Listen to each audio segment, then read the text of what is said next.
Pernah nggak sih kalian ngeliatin halaman kosong terus pusing sendiri gara-gara dua kata ini? Karya ilmiah? Tenang aja. Dalam beberapa menit ke depan, kita bakal bongkar habis-habisan konsep ini, biar nggak lagi jadi momok yang menakutkan. Oke? Entah itu skripsi, tesis, atau bahkan cuma makalah biasa, rasa cemas itu wajar banget.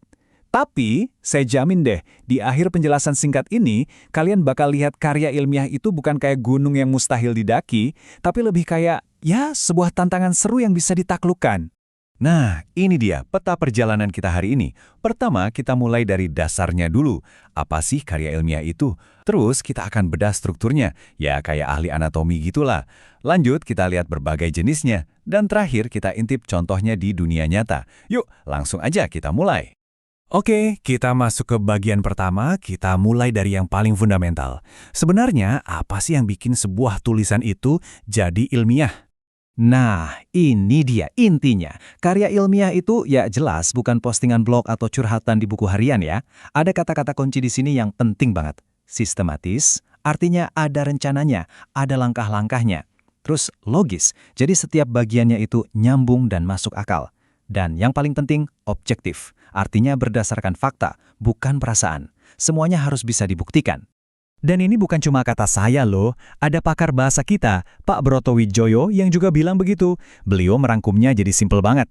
Intinya ada dua, yaitu fakta dan metode penulisan yang benar. Nah, dua hal inilah yang jadi pembeda utama dari tulisan-tulisan lainnya.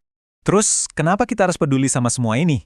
Soalnya, dampaknya itu jauh lebih besar dari sekedar nilai di kampus.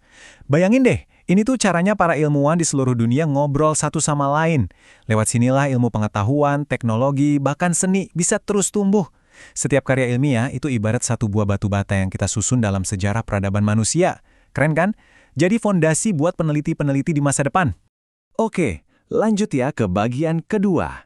Sekarang, yuk kita coba jadi dokter dan bedah anatomi dari sebuah karya ilmiah.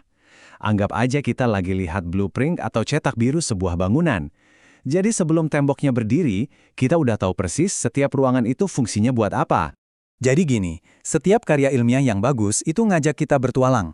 Judul itu semacam papan penunjuk arah di awal. Nah, abstrak itu trailernya, rangkuman singkat dari seluruh petualangan, terus pendahuluan, ini bagian yang nyiapin panggungnya, ngasih tahu kita kenapa perjalanan ini penting. Kerangka teori itu kayak kompas dan peta yang kita pakai, metodologi itu kendaraannya, gimana cara kita sampai ke tujuan. Dan terakhir pembahasan, inilah destinasi utamanya, tempat kita bongkar semua temuan kita. Oke, slide ini mungkin kelihatannya agak kering dan penuh aturan ya, tapi justru disinilah letak sihirnya. Semua aturan ini kayak harus pakai bahasa baku, hindari kata menurut saya, fokus ke data, itu tujuannya bukan buat bikin tulisan kita jadi kaku kayak robot, sama sekali bukan.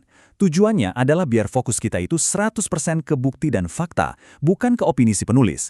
Inilah yang bikin tulisan ilmiah itu jadi berwibawa dan objektif.